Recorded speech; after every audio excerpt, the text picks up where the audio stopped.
শুনুন, আবু মুসা আশআরী রাদিয়াল্লাহু তাআলা আনহু বলেন, রাসূল সাল্লাল্লাহু আলাইহি সাল্লাম বললেন, ইয়াতি আলাইকুম সানাওয়াতুন খাদাতুন, অচিরেই তোমাদের উপরে এমন একটা সময় চলে আসছে, পুরো সময়টা প্রতারণায় পরিপূর্ণ, পুরো সময়টা প্রতারণায় পরিপূর্ণ। মনে হবে সবাই প্রতারক। বড় ব্যবসায়ী কোটিপতি মনে হচ্ছে যেন প্রতারক। মাস্টার ডিগ্রি পাস একজন এমপি মানুষ মনে হচ্ছে যে প্রতারক। ভাইস চ্যান্সেলর মনে হচ্ছে প্রতারক। এমপি মন্ত্রী মনে হচ্ছে প্রতারক। আল্লাহ রাসূল বলছেন যে পুরো সময়টা প্রতারণায় পরিপূর্ণ। ইসাদ্দাকুল কাযিব, সত্যবাদীকে মিথ্যাবাদী বলা হবে। ইকাযাবু সাদিক, আর মিথ্যাবাদীকে সত্যবাদী বলা হবে। ইখাইয়ানুল মুতামিন ওয়া ইউতামিনুল মুখাইয়ান, আত্মসাৎকারীকে আমানতদার বলা হবে আর আমানতদারকে আত্মসাৎকারী বলা হবে। এটা হবে মানুষের চরিত্র। ওয়ায়ান্তিকুর রুয়াইবেজ, ওই সমাজের দ্বারা দায়িত্ব পালন করবে তারা হবে রুয়াইবেজ। ওই সময়ে সমাজের যারা এমপি মন্ত্রী হবে তারা হবে রুয়াইবেজ। সাহাবীগণ বললেন, ওমা হওয়ার রুয়াইবেজ, বুঝতে পারলাম না, রুয়াইবেজ আরবি শব্দ কাকে বলে, আপনি একটু বুঝিয়ে বলেন। তখন আল্লাহ রাসূল বলছেন, আর রাজুলুত তাফিহু লিআমরিল আম্মা, জনগণের সর্বসাধারণের জনগণের দায়িত্ব পালন করবে ইতর শ্রেণীর মানুষ। রংপুর গাইবান্ধার ভাষায় বেন্হে মানুষ, রাজশাহী চাঁপাই নবাবগঞ্জের ভাষায় ছোট লোকের বাচ্চা, ছোট লোকজন সমাজের দায়িত্ব পালন করবে। সেই দিন হবে সত্যবাদীকে মিথ্যাবাদী বলা হবে এবং মিথ্যাবাদীকে সত্যবাদী বলা হবে। আত্মসাৎকারীকে আমানতদার বলা হবে আর আমানতদারকে আত্মসাৎকারী বলা হবে। আমি একজন অনুবাদক, আপনাকে অনুবাদ করে দেখালাম। ভাষাটা আরবি। আর রাজুলুত তাফে মানে ইতর শ্রেণীর মানুষ, নিম্ন শ্রেণীর মানুষ। আপনার বাংলা ভাষাতে সবচেয়ে ছোট বুঝানোর জন্য যেটা আরবি সেটা, মেথর মুচি বুঝানোর জন্য যেটা আরবি সেটা, সবচেয়ে খারাপ বুঝানোর জন্য যেটা আরবি সেটা আল্লাহ রাসূল ব্যবহার করেছেন। যারা সমাজের নেতৃত্ব দেবে তারা হবে এই শ্রেণীর মানুষ।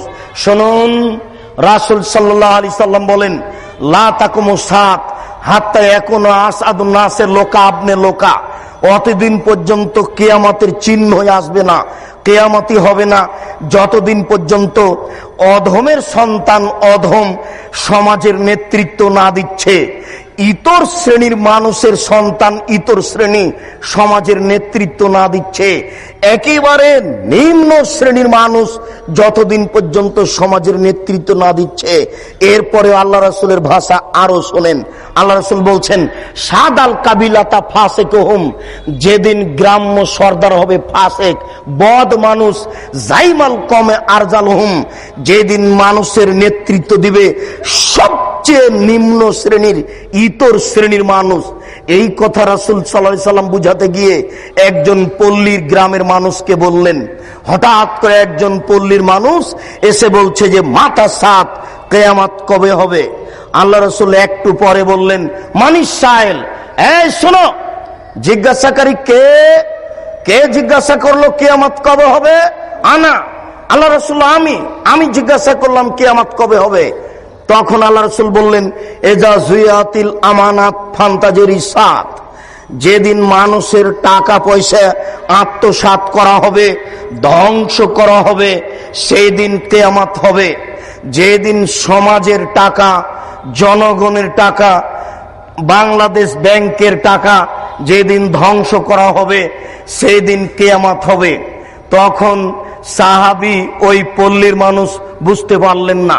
উনি বলছেন, কাইফা ইজাতুহা, কিভাবে 10-এর পয়সা ধ্বংস করা হয়?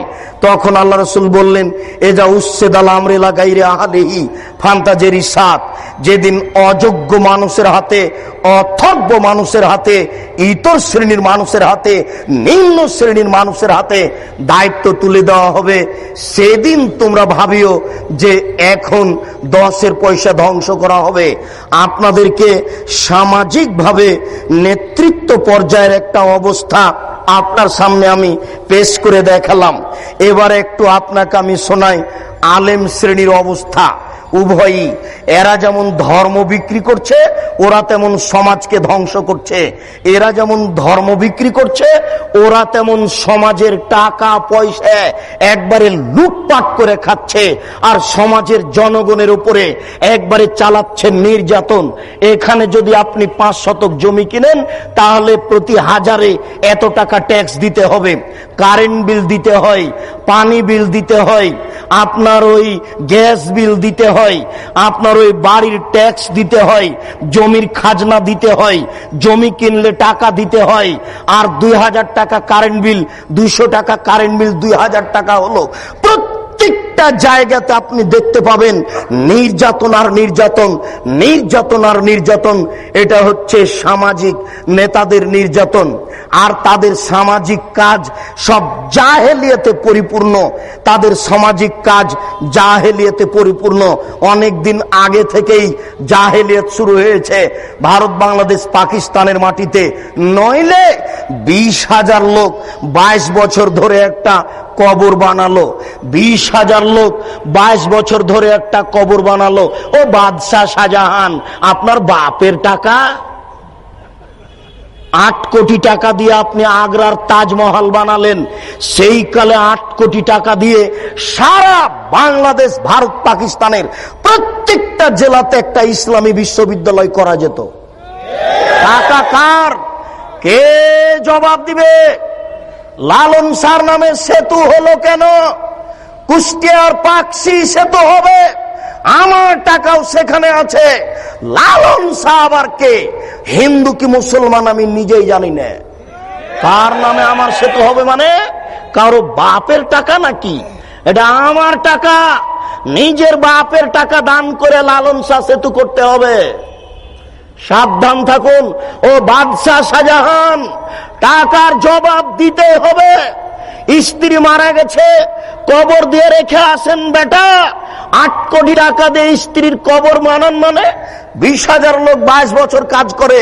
কি দেখাতে চাচ্ছেন আপনি? ভাবছেন কি? কয়দিন সময়? সেই দিন আর বেশি দেরি নেই, যেই দিন অক্ষরে অক্ষরে বুঝাতে হবে টাকা কার, এসব টাকা কার। আশ্চর্য! কেন হবে ব্যক্তির নামে বিমানবন্দর? কেন হবে ব্যক্তির নামে সেতু? কেন হবে এসব অন্যায় যেখানে সেখানে? এত ছবি মূর্তি রাস্তাঘাটে কেন হবে?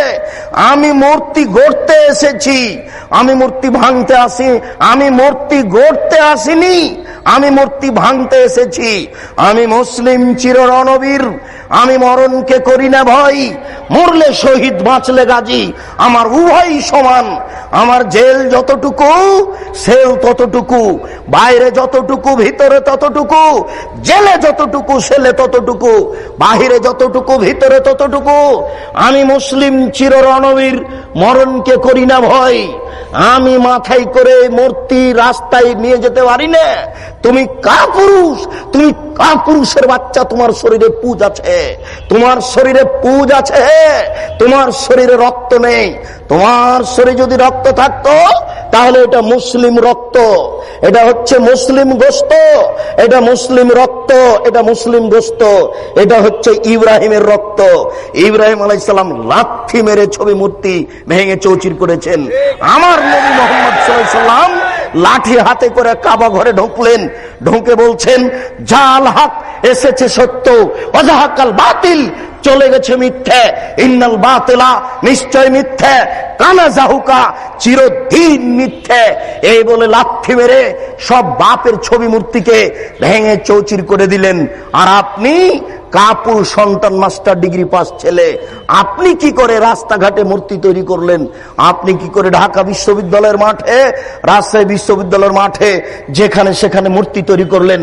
আপনার শরীরে রক্ত নয়, ওগুলো পুজ আছে, ওগুলো হাসপাতালে গিয়ে বের করে ফেলেন, ওগুলো দিয়ে লাভ হবে না। এই বিদ্যা দিয়ে লাভ হবে না। সামাজিক কুসংস্কারে একবারে সমাজ পরিপূর্ণ হয়ে আছে। সামাজিক কুসংস্কারে সমাজ একবারে পরিপূর্ণ হয়ে আছে। আশ্চর্য, সারা বাংলাদেশে রাস্তাঘাটে ল্যাংটা মেয়েকে সাজিয়ে দিয়ে লাকসাবান বিক্রি করা হচ্ছে। এটাই হচ্ছে জাহেলিয়াত। টিভিটা অন করলেই চলে আসে ল্যাংটা মেয়ে পাউডার বিক্রি করছে। এটাই হচ্ছে জাহেলিয়াত। টিভি অন করলে দেখা যায় নগ্ন মেয়ে চলে আসছে, দাঁতের মাজন বিক্রি করছে। এটাই হচ্ছে জাহেলিয়াত।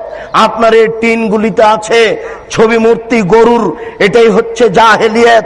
জায়নামাজে আছে কাবা ঘরের ছবি, এটাই হচ্ছে জাহেলিয়াত। মসজিদের মেহরাবের দুই দিকে লিখা, দুই দিকে আছে কাবা ঘরের টাইলস, এটাই হচ্ছে জাহেলিয়াত। মেহরাবের ডান দিকে আল্লাহ, বাম দিকে মোহাম্মদ, এটাই হচ্ছে জাহেলিয়াত।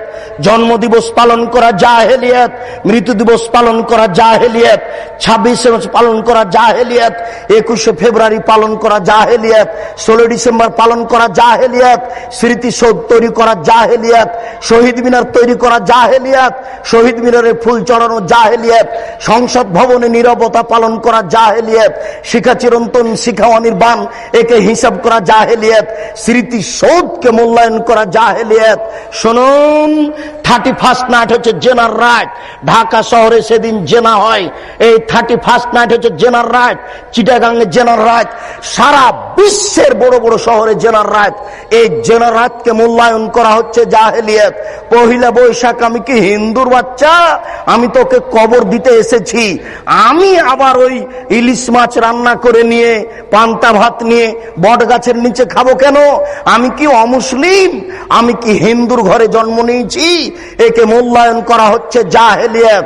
রাস্তাঘাটে ছবি মূর্তি তৈরি করা জাহেলিয়াত, একটা আর একটার নামে চালু করে দেওয়া জাহেলিয়াত।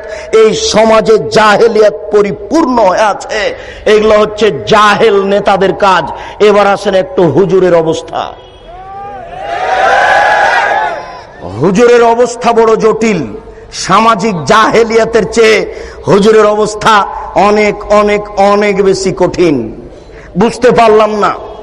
আমার রাজশাহী নওদাপাড়া মাদ্রাসার পাশে লেখা আছে, নওদাপাড়া মাদ্রাসার পাশে দুইটা সাইনবোর্ড দেওয়া আছে যে ওরসে পাক আপনার ওই শাহচন্দ্রপুরী। সারা বাংলাদেশে যে ফেস্টন ব্যানার দেওয়া হয়েছে, এই সারা বাংলাদেশের ব্যানারের পিছনে কয়েক কোটি টাকা খরচ আছে। আপনাকে বুঝে নিতে হবে এটাই ধর্মের নামে জাহেলিয়াত। সারা বাংলাদেশের মাটিতে যেখানে সেখানে লেখা আছে বিশ্ব আশেক রাসূল সম্মেলন। কে করলো? মনে হচ্ছে যে রাতে রাতে হয়ে গেছে। দেওয়াল লিখতে কয়েক কোটি টাকা খরচ আছে। এটাই হচ্ছে জাহেলিয়াত। আশ্চর্য, গতকালকে 11টার পরে আমি হাজিদের এক সম্মেলনে নাটোরে বক্তব্য দিচ্ছিলাম। সব হাজি প্রায় 250-300 হবে, 300 জন প্রায় হাজি হবে উপস্থিত। আমাকে কিভাবে তারা দাওয়াত দিল আমিও বুঝতে পারলাম না। যাক, আমি তাদের সাথে কথা বলতে গিয়ে দুই একটা কথা পেশ করেছি। তার একটা কথা পেশ করেছি যে আমি 2007 সালে হজ সফরে গেছিলাম। তো আমি যখন ওই হাজি ক্যাম্পে ঢুকলাম তখন দেখছি ওখানে সবাই অজু করে গোসল করে পোশাক পরে 2 রাকাত নামাজ পড়ছে। আমার খুব কাছের সাথী ভাই আমার এই মোশাররফ ভাই বেরায়েত। আমি বলছি ব্যাপারটা কি, এরা এরকম কেন করছে? আবার ওখানে বলছে লাব্বাইক লাব্বাইক আল্লাহুম্মা লাব্বাইক লাব্বাইক লা শারিকা লাকা লাব্বাইক, এভাবে চিৎকার করছে। তখন আমি বললাম যে মোশাররফ ভাই কেমন কথা হলো, এদেরকে বলা যায় না। আরে তো ভারত বাংলাদেশ পাকিস্তানের জন্য এহরাম বাঁধার জায়গা হচ্ছে এলামলাম। যখন বিমানটা এলামলামের উপর দিয়ে পার হবে তখন বৈমানিকের পক্ষ থেকে লোক এসে বলবে আপনারা এহরাম বাঁধুন, আপনারা এহরাম বাঁধুন। তখন তাকে বলা শুরু করতে হবে লাব্বাইক উমরাতান, এই কথা বলে এই যে শুরু হবে লাব্বাইক আল্লাহুম্মা লাব্বাইক লাব্বাইক লা শারিকা লাকা লাব্বাইক ইন্নাল হামদা ওয়া নি'মাতা লাকা ওয়াল মুলক লা শারিকা লাক। এই যে চললো একাকার, যে যত পারে একবারে চিলিয়ে একাকার করে দিবে। আল্লাহ রাসূল এইভাবে অনুমতি দিয়েছেন। তো এখানে ঢাকা হাজি ক্যাম্পে যে হয়ে গেল এলামলাম, তখন আমি একজনকে বললাম যে ভাই এটা ঠিক নয়, এটা তো এলামলাম নয়। তখন বলছে আরে এটা তো ঢাকা হাজি ক্যাম্প, বাড়ি থেকে যদি বলি তবুও হবে। এখন তাকে কে বলবে যে আপনার যদি বাড়ি থেকেই চলে, তো মোহাম্মদ সাল্লাল্লাহু আলাইহি সাল্লাম কি কলা করতে এসেছিলেন? উনি কি ছাই করতে এসেছিলেন? আপনারটাই যদি চলে তো উনি কেন আসলেন? আপনারটাই যদি চলে তো উনি কেন আসলেন? তার কি দাম, তার কি মূল্যায়ন? আশ্চর্য! জোর করে ধর্ম মানছেন, অসম্ভব হতে পারে না। এটাই জাহেলিয়াত। সারা বাংলাদেশে যে সব দেওয়ানবাগি চলছে এটাই হচ্ছে জাহেলিয়াত। শুনুন, এই দেশের মাটিতে যা আপনার চলছে, ওই চিশতিয়া, নকশবন্দিয়ে, মুজাদ্দিদিয়ে, এই সব তরিকা জাহেলিয়াত। 1980 সালের জরিপে এই দেশের মাটিতে 2,98,000 পীর আছে। সব পীরের সব তরিকা হচ্ছে জাহেলিয়াত। এই মাইজ ভান্ডারি হচ্ছে জাহেলিয়াত। আশ্চর্য! নারী পুরুষ একাকার হয়ে জিকির করছে। সেই দিন আমরা গেছিলাম নরসিংদী, এটা নজরপুরা, নরসিংদী নাকি নজরপুরা একটা গ্রামে গেছিলাম, নরসিংদী। তো আমরা নজরপুরা থেকে বক্তব্য দিয়ে আসলাম, পাশে গান বাজনা দিয়ে, বাদ্যযন্ত্র দিয়ে নারীর বক্তব্য চলছে। নারীর বক্তব্য, নারী গাজাল করছে, বক্তব্য দিচ্ছে, বাদ্যযন্ত্র চলছে। আরে সংসদ ভবনের মমতাজ বেগম ডুবি তবলা দিয়ে জিকির করে। আশ্চর্য! আর কোরআন নাকি 30 পারা নয়, 90 পারা। 30 পারা হচ্ছে জাহেরি আর 60 পারা হচ্ছে বাতেনি। এরই নাম হচ্ছে ধর্মীয় জাহেলিয়াত। একে ঠেকাবে কে? এই জন্য আপনাকে বলি, এই হিফজখানা বন্ধ করতে হবে। যেখানে কোরআন হাদিস শিক্ষার ব্যবস্থা আছে সেখানে হিফজখানা খুলতে হবে। এই ছেলেটাকে আপনি কেন হাফেজ করলেন? এর বয়স হচ্ছে 16 বছর। মাথায় একটা উঁচু টুপি দিয়েছে, তার উপর একটা রুমাল দিয়ে মানুষের বাড়িতে মিলাদ করে বেড়াচ্ছে, কোরআন মাজিদ পড়ছে আর ভালো কিছু খাওয়ার দিচ্ছে। 200 টাকা পকেটে দিয়েছে, একবারে খুশি হয়ে গেছে, চিৎকার করে আমার বাপের নামে দোয়া করে চলে আসলো। এ জাতির কি করতে পারে? যে চলিসা করে বেড়াই, যে কুলখানি করে বেড়াই, যে মানুষের দোকান উদিয়ে করে, আপনার উদ্বোধন করে কোরআন মাজিদ পড়ে, যে মানুষের বাড়ি উদ্বোধন করে কোরআন মাজিদ পড়ে, সেই হাফেজ দিয়ে কি হবে? সেই হিফজখানা বন্ধ করতে হবে। এই সামাজিক জাহেলিয়াত, এই ধর্মীয় জাহেলিয়াতের জন্য এই 3 নম্বর শ্রেণীর ছেলে দেওয়া হবে না। একেবারে বলিষ্ঠ কণ্ঠের, একেবারে নির্ভীক সেনা, যার অন্তরে কোনো ভয় ভীতি থাকবে না, যার বিদ্যের সামনে পৃথিবীর কোনো বিদ্যা টিকবে না। জাকির নায়েকের মতো পৃথিবীর কোনো বিদ্যা তার সামনে টিকবে না, এবং নির্ভীক সেনা হবে। আমি মুসলিম চির রণবীর, মরণকে করি না ভয়, মরলে শহীদ বাঁচলে গাজী। এই কণ্ঠ নিয়ে যে মাঠে নামবে, সেই জাতির উপকার করতে পারে, সেই এই সামাজিক কুসংস্কার বন্ধ করতে পারে, সেই এই ধর্মীয় কুসংস্কার বন্ধ করতে পারে। তাছাড়া এই সব হাফেজ দিয়ে কাজ হবে না। এ তো মানুষের দোকান উদ্বোধন করে, এ তো মানুষের বাড়ি উদ্বোধন করে। এর দ্বারা শরীয়তের কি আশা করা যেতে পারে? শুনুন, ওই পশ্চিম দিকে গাধাতে ইট বহে। গাধাতে কি বহে? ইট বহে। ভ্যান যেখানে যেতে পারে না, গাধা সেখানে যেতে পারে।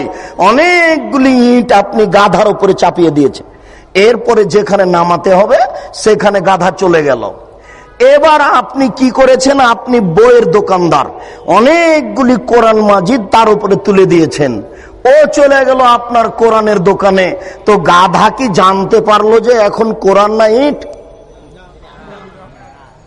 ও তো জানতে পারলো না যে আমার পিঠে কোরআন আছে না ইট আছে। তো যেই ব্যক্তি শুধু কোরআন মুখস্থ করলো, দাওয়াত খেয়ে বেড়ালো, এ তো বুঝতে পারলো না যে কোরআন।